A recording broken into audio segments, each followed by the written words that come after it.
It's Jack from B&T MacFarlane. Today we're going to look at a couple different BX models from two completely different eras. It's a little bit of a different video, but I thought it'd be neat to kind of see how far Kubota's come in the past 20 years. So let's get into it.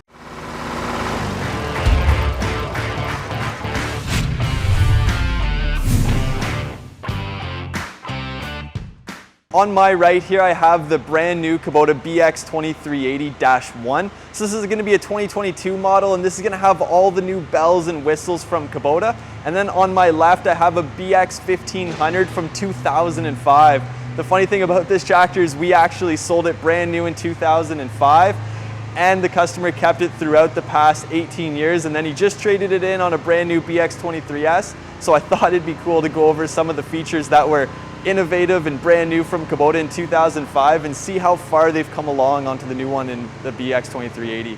Arguably the biggest change that Kubota has made in the past 20 years, and it's not just a Kubota change, but it will be an industry change and a shift towards a quick attach style loader. You can see on the BX2380, it shows it right here, you have your forks with the bucket sitting on top of the forks because you have your quick attach style levers right here.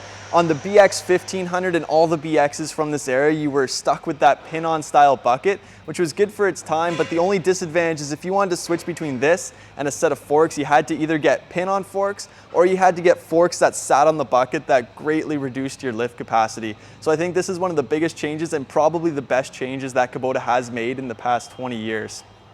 Sticking on the theme of loaders, the loaders from Kubota have become a lot more stylized and a lot better looking in my opinion, and they've also become stronger. This is going to be the smallest BX, or one of the smallest BXs you can get from Kubota, the 2380, and it comes with an LA344S, so it's going to lift about 700 pounds to the top of its lift capacity, top of the lift range rather. And then on your BX1500 and the BXs from this area, you had the LA181. So that's only going to lift about 200-300 kilograms to the top of its lift height, which is about 10 inches shorter than on the BX from today's age. Kubota has also done a fantastic job keeping with the quick connectness of their tractors and not needing any tools to remove the loader, the back, or any attachments from the tractor. Up here on the loader, you do see Kubota's quick connect system, so you don't even have to leave the seat of the operator's platform in order to remove that loader from the front of the tractor. It makes it very nice in the winter and in the springtime when you're switching between your snowblower, your sweeper, and your front end loader. Over on the BX1500, you do have that holder style pin system where you have to kind of finesse the loader into the right position, and then you can pop the two pins out on the side. It's not really a harder system, it's just a different way of doing it. The BX series from the early 2000s, you had the BX1500, and that's going to be a 15 horsepower Kubota diesel engine. It's going to be a very unique engine because it is actually a 2-cylinder engine.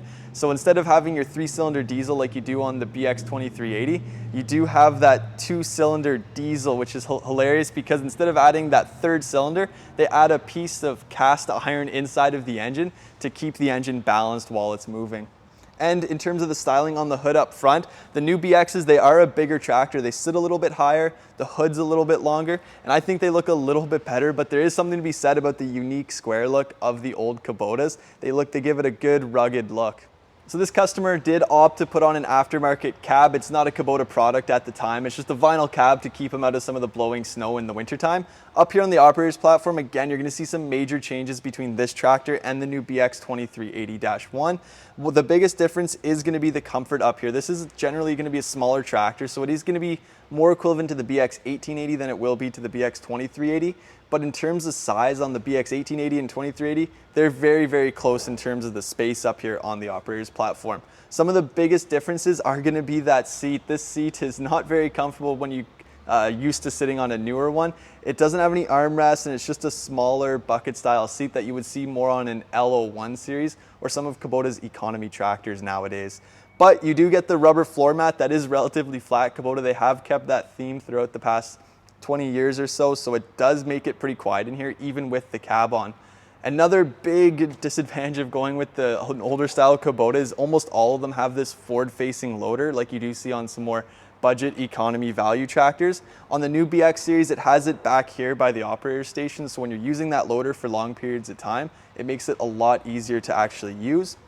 And again, a really nice thing that I do like about Kubota's BX series over the years is they've never really changed the middle there with the Mower Deck height adjust. It's been the same knob, or very close to the same knob, for what seems like forever. Another nice touch too on the BX1500 is the placement of the differential lock. I know if you've ever used the differential lock on the new BXs, it's kind of in an awkward position. You got to reach back with your left heel in order to actually hit that differential lock. On the BX1500, I think they knew their customers would be getting this stuck pretty often, but they put it front and center right up there for you to easily hit with your left foot.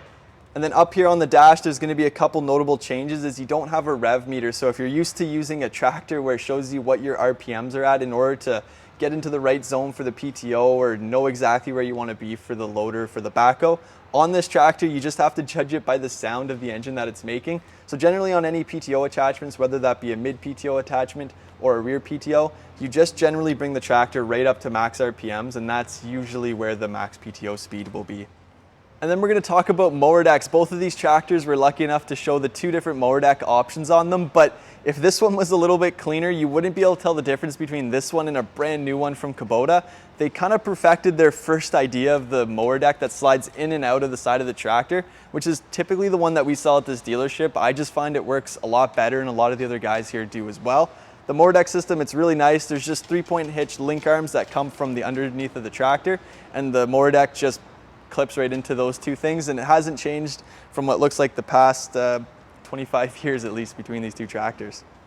So that concludes today's video. I just want to thank you guys for watching. I know the new BX series is very deluxe in its features and makes it very nice from an operator's standpoint, but there is something to be said about an older tractor, especially a BX1500. We don't see them all that often, especially ones in this kind of condition. There's only about 400 hours on this machine, and we did actually take it in on trade. So it is still for sale as of today, which is Friday, June 17th. I don't know how long it's going to last in today's market, but it is a neat tractor to have here on this lot. And of course, if you guys need help with parts, sales, or service, give us a call at 613-225-0555. Thank you.